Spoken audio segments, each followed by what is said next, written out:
सेठ जी थे, उनका एक पुत्र था। जब वो पढ़ा लिखा के बड़ा कर दिया तो संस्कारवान घर था। अब साहब वो ये देखें कि बच्चे की शादी करें तो कोई संस्कारवान लड़की आ जाए तो बहुत अच्छा हो। और साहब हेरते वो अंत में ऐसा हुआ कि एक अच्छा घर उनको मिल गया। गरीब था घर से, लेकिन वो बच्ची संस्कारवान थी। तो बोलने की साहब हम तो पैसा के हमारे पास क्या कमी है, हम ऐसा कर लेते हैं। और वो संबंध हो गया। उस बच्ची ने साल 2 साल बहुत अच्छी तरह से निभाया। और निभाने के बाद में फिर वो अपने पति से कहने लगी कि मुझे ऐसा लगता है कि कहीं घर में कलेश ना हो जाए। उसने अपने पति से कहा, बोले कि नहीं ऐसा कोई बात नहीं है, तो कोई परेशानी तुमको दिखी कि ऐसा नहीं है। मम्मी कुछ कभी कभी हर बात पे मुझे टोका करती हैं और ये टोकने से काम खराब हो जाएगा किसी दिन, और बिगड़ गई बात तो बहुत बड़ा होगा।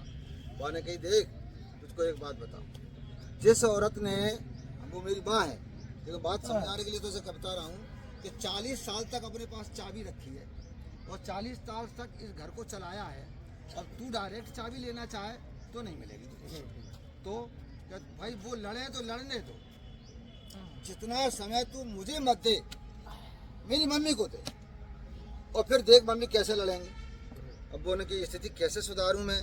अब वो तो स्थिति है, वो तो लड़ने लग जाती है, घूरती है मेरे काजे, और बात लड़ाई चालू हो गई। उसने कहा नहीं तू टाइम दे। अब वो क्या है कि राजी मम्मी क्या बनेगा पूछ के बता, क्या बनाते हो अपनी मन की, लेकिन मम्मी से पूछ ले। तो मम्मी से पूछ के मम्मी क्या तेरे जैसे से बना ले। अब वो तो पूछ रही है, लड़ेगी तो सही, 1 दिन लड़ेगी 2 दिन लड़ेगी, फिर तो आज तो मम्मी चोटी मैं ही करूँगी तुम्हारी, और जबरदस्ती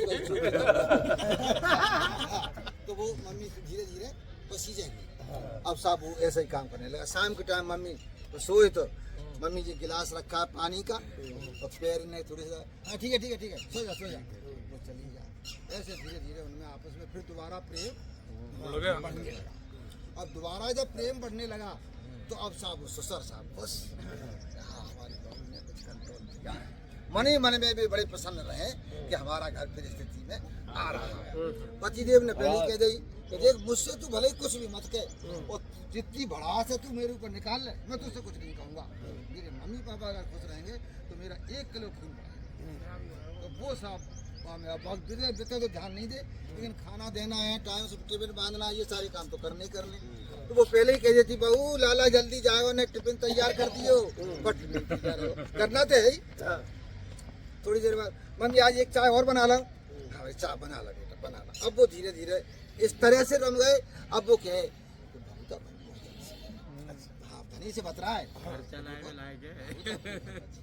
तो मैंने तुमसे पहले कही कि बहू बहुत अच्छी है। हमने कब कहा था कि बहू बुरी है? तो बीच में कुछ ऐसे संस्कार आए थे, ऐसा कुछ समय आया था, तो अब उस समय निकल गया। बहू तो पहले से ही संस्कारवान है। तो अब वो साहब धीरे धीरे ऐसा घर बन गया कि शांति से भगवान की ऐसी मर्जी, पुत्र रत्न पैदा हो गया, नाती हो गया। अब और भी ज्यादा अच्छे दोनों जने। वो तो बहुत तू काम कर ले या तो मैं नवा दूंगी, खिलाए दोनों जने विवाह में खुश। परिवार ऐसा चला है, ऐसा आज भी खुश है।